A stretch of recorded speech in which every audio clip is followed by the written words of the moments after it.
la thématique d'aujourd'hui, l'alimentation du cheval de sport.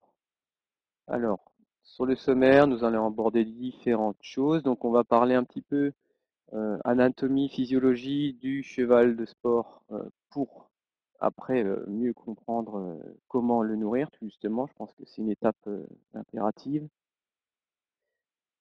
Ensuite, les différents apports alimentaires en fonction des besoins du cheval de sport, la gestion pratique de l'alimentation avec le respect de certaines choses pour optimiser justement l'alimentation et la digestion des aliments. Et on finira sur quelques exemples de rations, euh, donc des cas pratiques qui vous permettront d'avoir une idée sur les rations qu'on peut utiliser chez les chevaux de sport.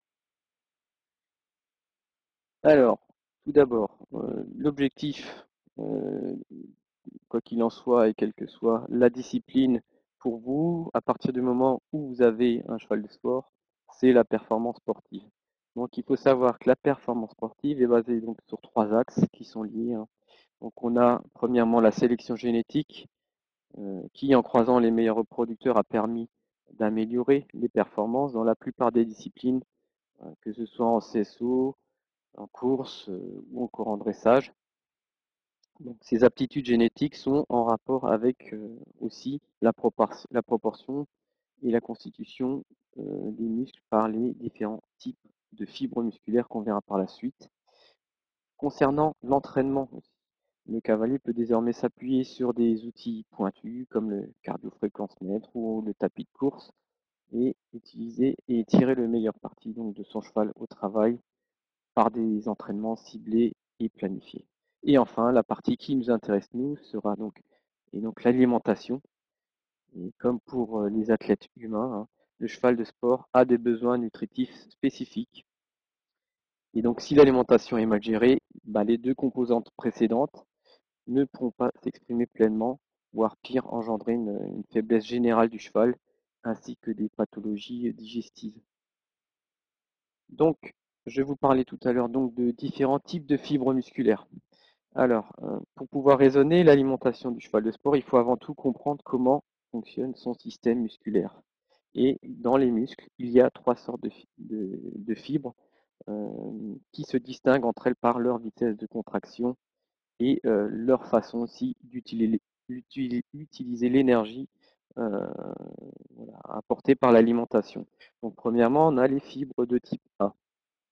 Donc les fibres de type 1 ont une vitesse de contraction assez lente, hein, ce qui limite l'intensité de travail.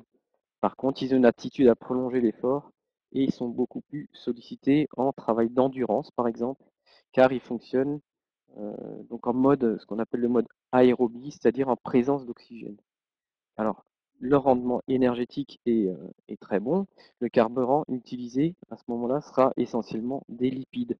Donc, ce qui permettra d'économiser les réserves de glycogène et sachant aussi que ce type de métabolisme hein, ne va pas engendrer la production d'acide lactique. C'est pour ça que l'effort peut durer dans le temps. Ensuite, on a les fibres de type 2A. Donc, ce sont les fibres intermédiaires hein, qui sont plus engagées sur des efforts intenses et prolongés, comme des sprints longs, par exemple, qu'on peut retrouver chez les pur sang ou les trotteurs. Donc le métabolisme se fait toujours en mode aérobie, en présence d'oxygène. Et là, on va plutôt utiliser les glucides. Et la combustion des glucides, elle sera quasi complète avec un très bon rendement énergétique. Et toujours sans production d'acide lactique. Et pour finir, on a donc l'extrême inverse des fibres type 2B.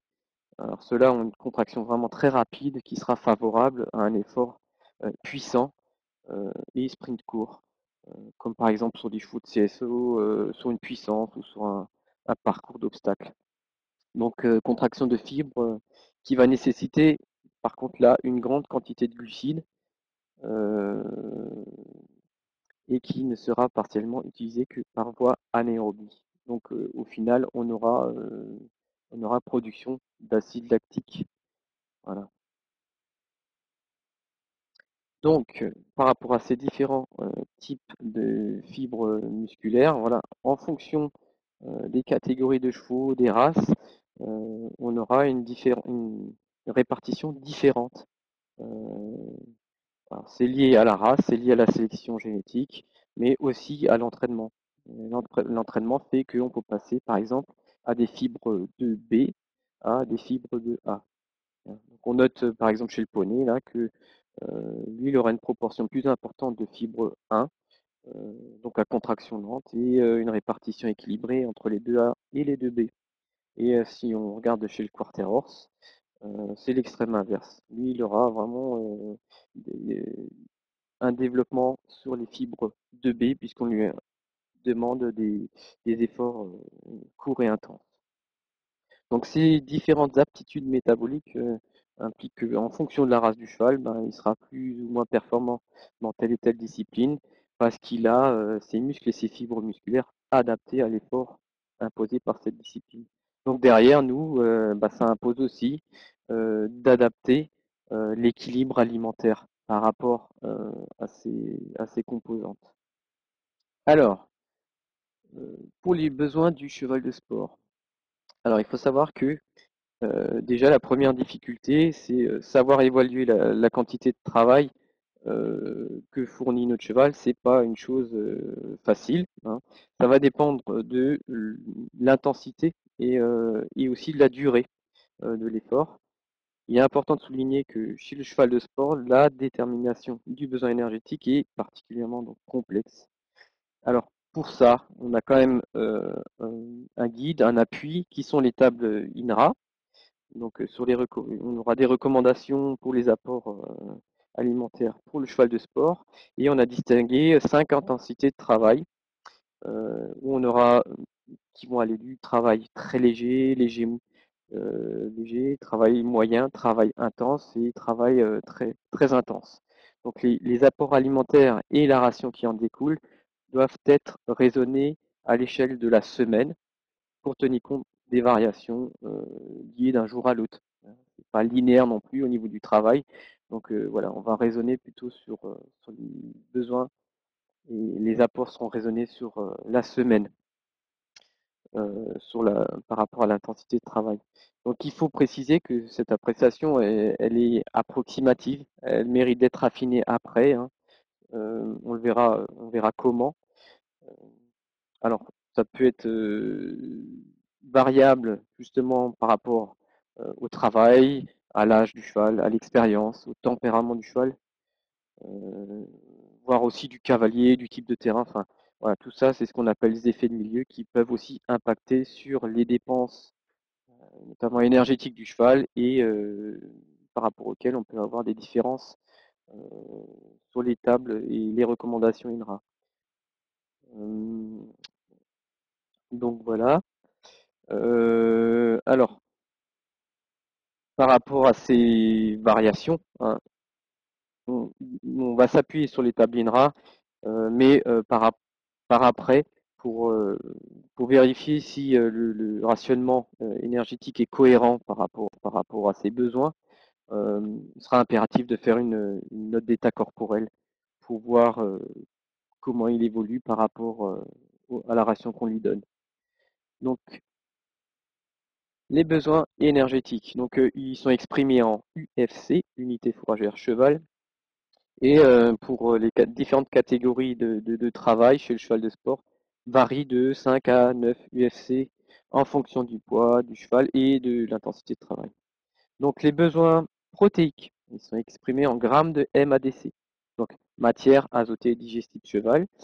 Les besoins en protéines sont surtout important pour le jeune cheval au travail, par exemple les trotteurs qui sont quand même, ou les pur sang qui sont quand même mis au travail alors qu'ils n'ont pas encore fini leur croissance. Et les besoins protéiques seront aussi importants, par exemple à la reprise d'entraînement pour un cheval adulte. Les fibres, hein. Alors les besoins en fibres, les fibres sont apportés évidemment par les fourrages et leurs intérêts sont premièrement nutritifs, mais il y aura aussi un intérêt mental. Ça permettra de tranquilliser le cheval qui est de nature assez nerveux, stressé, qui va s'ennuyer assez facilement, hein. Alors, concernant les besoins en minéraux et oligos, bah, les répercussions du travail musculaire sont particulièrement nettes sur ces besoins-là, notamment par rapport au chlorure de sodium, au calcium, magnésium, mais aussi sur d'autres oligo-éléments. Et pour finir, bah, forcément, les besoins en eau, hein, ils sont particulièrement importants chez le cheval au travail. Pourquoi? Bah, parce qu'il transpire beaucoup. On peut noter que voilà, il peut transpirer jusqu'à 10 litres par heure au cours d'un travail intense, donc ce qui est énorme au niveau des déperditions. Alors juste par rapport à ça, attention après un travail important, si en plus il fait chaud, de ne pas fournir d'eau froide directement après le travail, au risque de provoquer une colique, hein, par rapport à la congestion d'estomac. Alors, la partie la plus importante, je dirais, chez les chevaux de sport, donc, c'est les apports énergétiques. Donc, l'énergie est vraiment la priorité sur le rationnement du cheval de sport. Euh, Souvent, on se focalise à tort, justement, pour le cheval de sport, sur la notion de protéines, hein, en disant on va plus optimiser la protéine que l'énergie. Non, c'est vraiment l'énergie, la part la plus importante sur le rationnement du cheval de sport.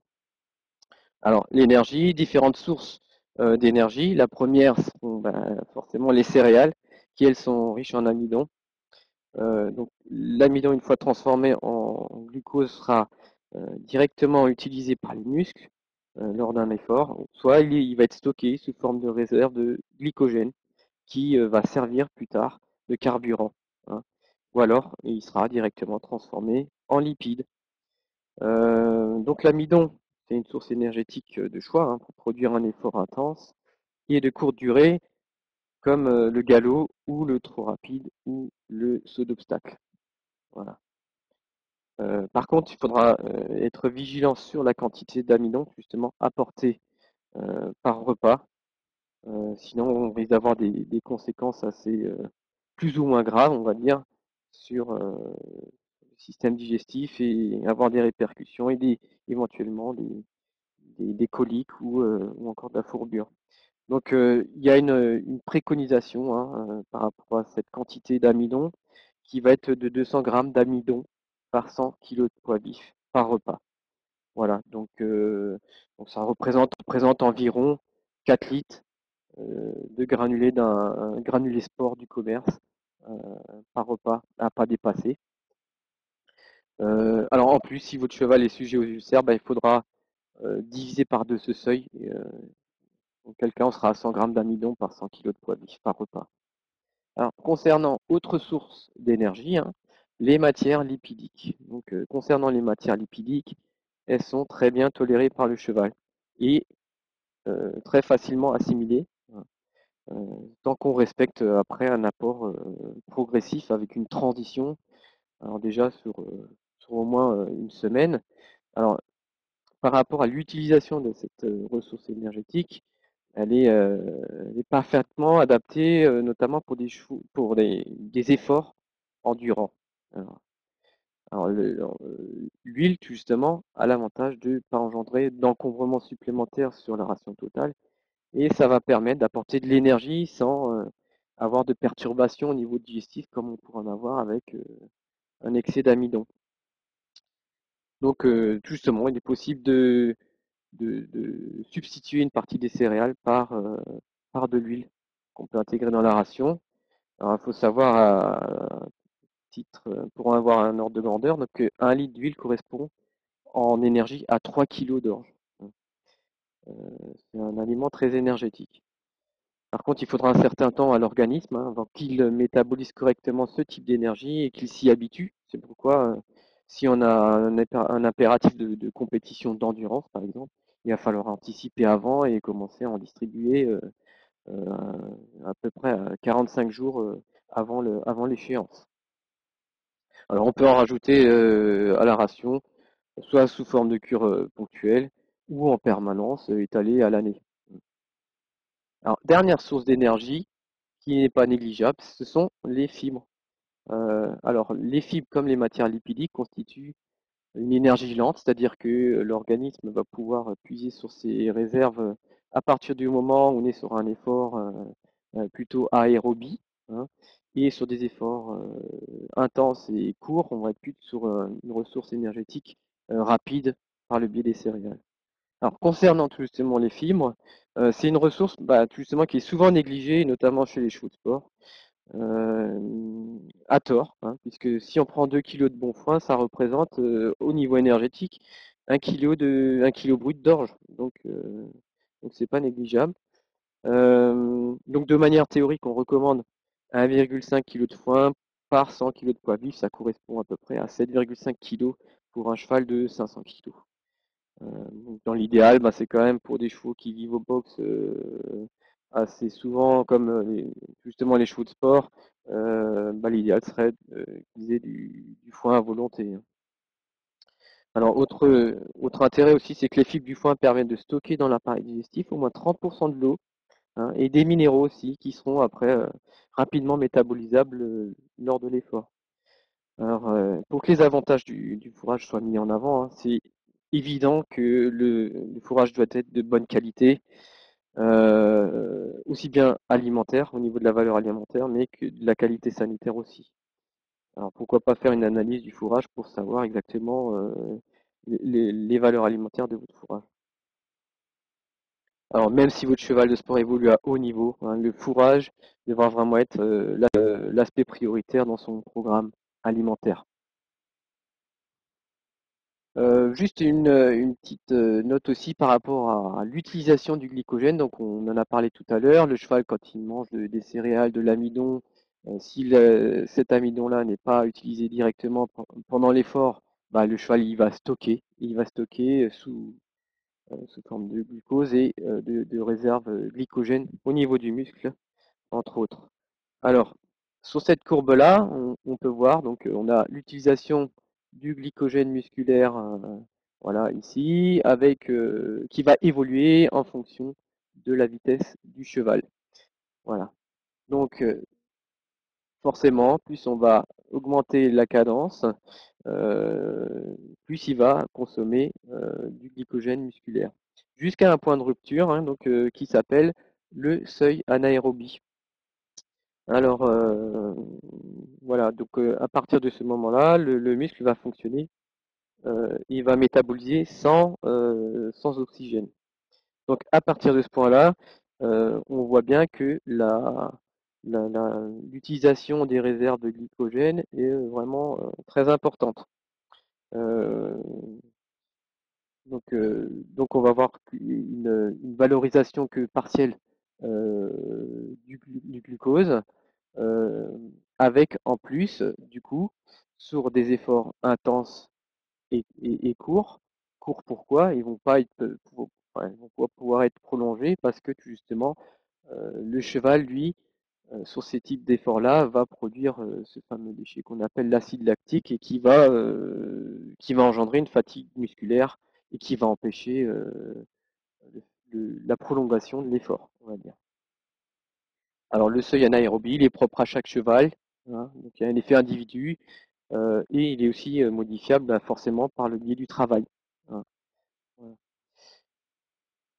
Alors, souvent, ça c'est une petite animation que je vous ai faite pour vous montrer l'impact de rations trop volumineuses en amidon, hein, la quantité, si on dépasse certaines quantités en amidon, voilà, on part sur des chevaux à fort besoin, forcément, comme les chevaux de sport ou les chevaux de course, et on n'a pas d'autre choix que de leur apporter une quantité importante d'amidon pour couvrir leurs besoins énergétiques.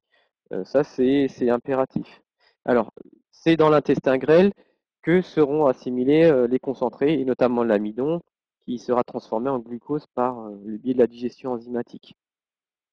Alors, si la quantité d'amidon du repas est trop importante, comme dans notre exemple ici, on va avoir une assimilation incomplète de l'amidon parce qu'on va dépasser les capacités d'absorption de l'intestin grêle et du coup, tout l'amidon ne sera pas valorisé à ce niveau-là et on va retrouver de l'amidon dans le gros intestin. Donc c'est l'amidon résiduel. Cet amidon résiduel-là va engendrer une perturbation de la flore microbienne au niveau du gros intestin qui était en équilibre jusque-là, puisque le gros intestin n'est pas fait pour assimiler ce type de matière. Donc on va avoir derrière perturbation de la flore microbienne avec comme conséquence des coliques, des diarrhées, voire encore des apparitions de fourbures. Donc attention, un apport important de concentré riche en amidon à chaque repas est inutile voire dangereux. Donc si vraiment votre cheval a besoin de grosses quantités d'amidon pour couvrir ses besoins, ce qui peut être le cas, n'hésitez pas à fractionner 3 repas, 4 repas, voire certaines écuries de haut niveau, on a jusqu'à 5 repas par jour. Donc voilà, les protéines sont les. Alors, on a vu l'aspect énergétique, là on va voir l'aspect protéique, hein, les apports protéiques. Donc les protéines sont des molécules de structure des muscles, hein. Elles sont importantes dans l'alimentation, donc on l'a vu à la croissance du jeune cheval et aussi en début d'entraînement, puisqu'on a fabrication de muscles, hein, mais une fois que la musculature est bien en place voilà qu'on est sur un travail de routine, euh, ça va rester que de l'entretien, hein, par rapport aux protéines qui vont se dégrader. C'est pourquoi il n'est pas nécessaire d'apporter des protéines en grande quantité chez le cheval de sport. Sauf, comme on l'a dit précédemment, sauf en cas de cheval en début d'entraînement ou en reprise éventuellement de travail après une convalescence. Donc dans les idées reçues, on entend aussi souvent que le fait d'augmenter la ration en protéines va leur apporter de l'énergie. C'est totalement faux, hein. Sur le rationnement des chevaux, on parle aussi souvent de rapport protido-énergétique, c'est-à-dire le rapport entre les MADC et les UFC. Donc là, on l'a vu, la chose la plus importante dans l'alimentation du cheval de sport, c'est bien l'énergie, donc les UFC. Et ce qui est préconisé par les tables INRA pour un cheval de sport, au niveau de ce rapport, on doit avoisiner les 70 à 75 grammes. Voilà. On constate souvent que sur le terrain, on est plus proche des 100, hein. Donc on a quand même une surcharge protéique. Alors, il faut savoir que on tolère, hein, une certaine surcharge protéique dans une certaine mesure, hein, mais en excès, ça peut provoquer chez le cheval athlète une augmentation des fréquences cardiaques, respiratoires et aussi une surproduction de sueur et donc une baisse de performance sur le cheval. Donc attention aux excès protéiques aussi chez le cheval de sport. Donc plutôt que de miser sur la quantité de protéines apportées, il faudra privilégier la qualité des protéines. Et là, on va parler d'acides aminés indispensables, comme la lysine par exemple. Voilà, les matières premières qui vont intégrer cette notion d'acide aminé indispensable seront essentiellement les tourteaux de soja, les graines de légumineuses comme pois, févrole, lupin, la luzerne. Voilà, font partie vraiment des meilleures sources protéiques utilisables chez le cheval de sport.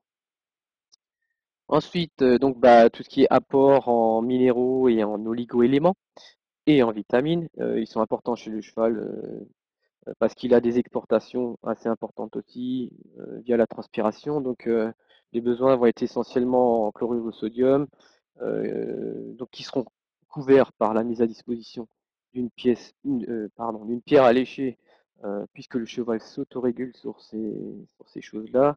Le calcium et le magnésium interviennent dans forcément la robustesse du squelette et aussi dans les contractions musculaires et au niveau du système nerveux. Donc il faut être vigilant sur le calcium, euh, notamment quand on a des rations riches en céréales, parce qu'on a vraiment un déséquilibre phosphocalcique. Donc il faudra impérativement apporter un CMV pour équilibrer ce déséquilibre. La vitamine E et le sélénium sont aussi des éléments euh, souvent rehaussés dans la composition des aliments sport du commerce. Pourquoi? Parce qu'ils sont d'excellents antioxydants qui contribuent donc à améliorer le fonctionnement musculaire et aident à la récupération. Donc, en parlant de récupération, on peut aussi avoir recours à ce qu'on appelle des électrolytes, hein, qui compenseront justement les pertes en certains éléments tels que le sodium, le potassium, le magnésium. Alors, pour parler des choses concrètes, hein, sur l'alimentation quotidienne du cheval, il y a certaines choses à respecter pour vraiment optimiser l'aliment que vous allez lui apporter, l'utilisation de l'aliment. Donc, déjà par rapport à l'intervalle concentré-travail, entre la distribution du concentré et le travail, si on distribue le concentré d'abord, il faudra respecter 2h30 entre la distribution du concentré et le travail. Alors, si cette option n'est pas possible, si vous ne pouvez pas respecter ce délai de 2h30, contentez-vous de distribuer le foin en premier, s'il n'est pas à volonté, et de distribuer le concentré qu'au retour du travail, 30 minutes après le retour de travail. Donc le fait de donner du foin avant le travail permet au cheval de ne pas avoir l'estomac vide, hein, qui favorisera aussi l'apparition d'ulcères. Donc la digestion des concentrés mobilise en partie la circulation sanguine et consomme beaucoup d'énergie. Elle réduit donc les performances possibles du cheval dans les 2 heures qui suivent. D'où voilà, cette notion de respecter l'intervalle entre le concentré et le travail. Alors, voilà pour une chose. Après, afin de respecter aussi le temps de séjour suffisant dans l'estomac, puisque le concentré, l'intérêt c'est qu'il séjourne quand même suffisamment longtemps dans l'estomac pour avoir une bonne assimilation après dans l'intestin grêle. Donc il faudra respecter, si possible, 4 heures entre chaque repas. Donc de la même manière que si le concentré est distribué en premier, il faudra attendre 2h30 avant de distribuer le foin après. Sinon, pareil, on va avoir une perturbation de la flore microbienne avec ce qui s'ensuit au niveau colique et fourbure. Bon, forcément, le problème ne se posera pas si vous avez le foin en libre service. Alors pour ceux qui ont peur, voilà, que le cheval grossisse dans ce cas de figure-là, sachez qu'il existe aussi des systèmes qui s'appellent des slow feeders, voilà, qui permettent aussi de réguler, limiter un peu l'ingestion du foin et d'étaler justement l'ingestion du foin sur un temps plus long. Euh, Ça peut être une solution pour avoir du foin à volonté et maîtriser l'ingestion. Alors, sont forcément à proscrire les périodes de jeûne avant une compétition. Et ça, c'est une pratique qu'on voit encore fréquemment, notamment dans le monde des courses, qui consiste à priver le cheval de nourriture, voire même d'eau, hein, avant une course. Le simple but d'avoir un cheval moins encombré et éventuellement d'avoir une meilleure performance. Donc ça, c'est à proscrire. Alors cette pratique, en plus, elle va engendrer l'apparition d'ulcères à terme, hein, et parce que justement, on aura une augmentation de l'acidité gastrique. Donc il ne s'agit pas non plus de distribuer de gros repas avant l'épreuve, mais il est parfaitement possible de donner du foin en petite quantité, donc de 1 à 3 kg, sans impacter les performances sportives derrière. Donc n'hésitez pas non plus, dans le cas des chevaux de sport, justement, à mettre à disposition un filet à foin pendant le transport et pendant la période d'attente avant l'épreuve. Alors, pour piloter l'alimentation du cheval et adapter au mieux la narration en fonction de son niveau de travail, il faudra estimer mensuellement le poids et la note d'état, qui sont deux éléments vraiment complémentaires. Donc, pour un maximum de précision sur le suivi du poids, l'investissement éventuel dans une balance peut s'avérer judicieux. Bon, après, voilà, c'est un coût. Après, on a aussi un outil de simulation pour estimer le poids avec une toise et un ruban barométrique sur le site IFCE. Donc, au poids, la notion de poids, on y associera systématiquement la note d'état.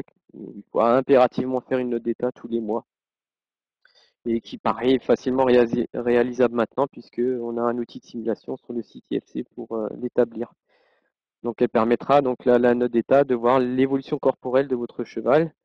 Voilà. C'est-à-dire qu'un cheval peut très bien faire le même poids d'un mois à l'autre. Mais voilà, la note d'état corporel pourra justement dire si il a perdu de la masse musculaire et développé du dépôt adipeux ou inversement. Voilà, on va pouvoir affiner justement cette variation de poids avec la note d'état. Donc en début de débourrage, on tolère une note d'état proche de 3,5 sur une échelle de 5 afin que le cheval puisse utiliser justement ses réserves sur les premières phases de travail plutôt exigeantes pour lui en énergie. Dans la planification, alors logiquement sur un cheval de compétition, on a une planification annuelle et dans la planification de l'entraînement annuel, il y a une phase préparatoire pour développer le foncier du cheval. Et la note d'état à ce moment-là devra être comprise entre 3 et 3,5 sur cette phase-là. sachant que la majorité du travail sera en effort aérobie et plutôt sur un effort endurant. Donc, pas non plus négliger les apports en lipides sur cette phase-là. Pardon, j'ai été trop vite.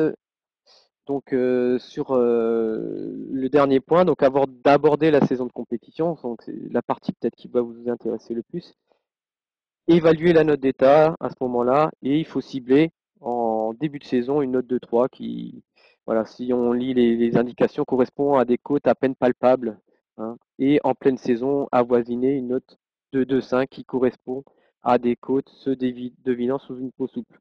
Alors, rien d'alarmant si on voit légèrement les côtes sur un cheval de sport ou de course en pleine période de compétition. C'est parfaitement normal.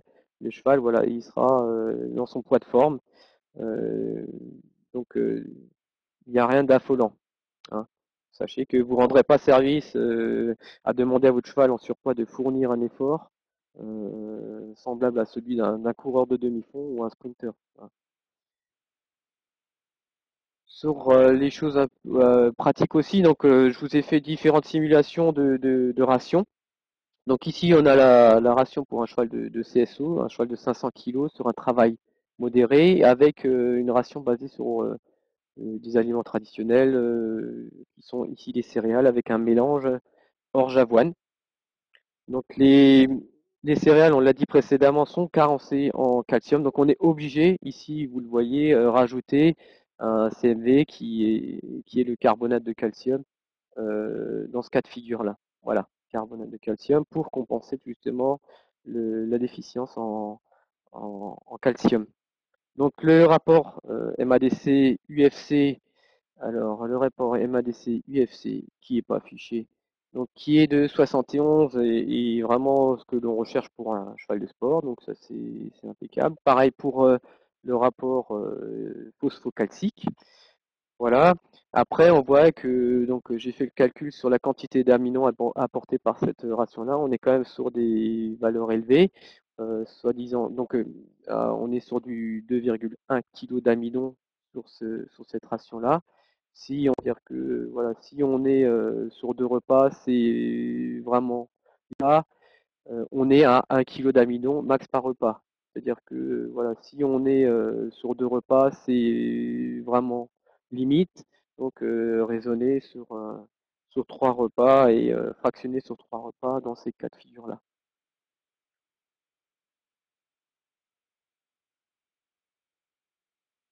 Alors dans cet exemple-là, donc là on était pareil sur la même configuration, un cheval de 500 kg en travail modéré, avec là un aliment du commerce, un aliment floconné, avec un foin de prairie moyen. Comme tout à l'heure d'ailleurs.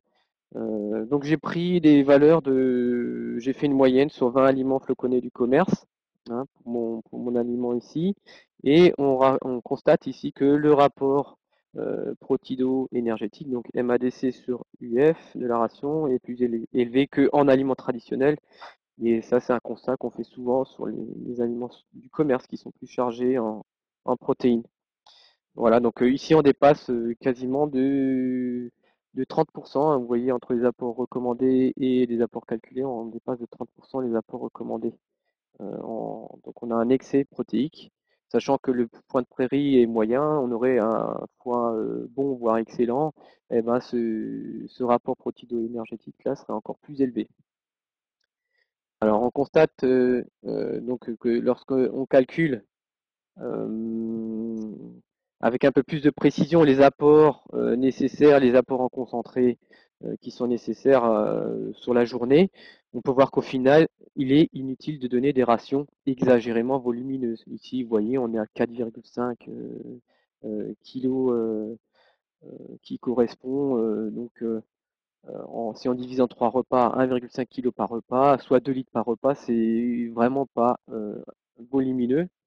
Malheureusement, sur le terrain, c'est pas forcément toujours le cas et on constate bien souvent que voilà, on apporte ces concentrés-là un peu à l'aveugle et du coup, on est en surdosage par rapport à ce qu'il faudrait pour le cheval. Donc, sur ce cas de figure-là, en utilisant un aliment du commerce, eh ben, on recherche plutôt la simplicité parce que directement, l'aliment sera équilibré au niveau minéraux, on n'aura pas besoin de CMV complémentaires. Et puis, je vous ai fait un dernier calcul de ration pour un cheval d'endurance. Voilà, donc on partait sur 450 kilos avec travail modéré. On a vu précédemment que de par ce type d'effort-là, en mode endurance, eh ben, on était en aérobie et que du coup on n'avait pas besoin d'amidon, du moins pas beaucoup. Et c'est pour ça qu'il faut optimiser sur une ration allégée en amidon pour ce type d'effort-là. D'où le fait aussi d'utiliser un foin de prairie de très bonne qualité. Voilà, j'y ai intégré un petit peu d'orge. J'ai utilisé aussi de la pulpe de betterave, voilà, qui est intéressant dans ce cas de figure, puisqu'elle va apporter de l'énergie sans augmenter la part protéique et qui va aussi apporter du calcium, qui peut être intéressant pour compenser la faiblesse de l'orge. Donc on est sur un travail orienté endurance, donc plutôt un métabolisme aérobie, donc privilégier l'apport de ressources énergétiques comme le foin, hein, l'huile et aussi la pulpe de betterave. Alors attention, juste si vous utilisez ce type d'aliment, il faudra bien la mouiller avant de la distribuer. Donc ici, vous voyez, on comptabilise que 250 grammes d'amidon sur une ration journalière, ce qui est vraiment très peu. Ça représente 2% de la matière sèche totale. Donc c'est vraiment sur des valeurs basses.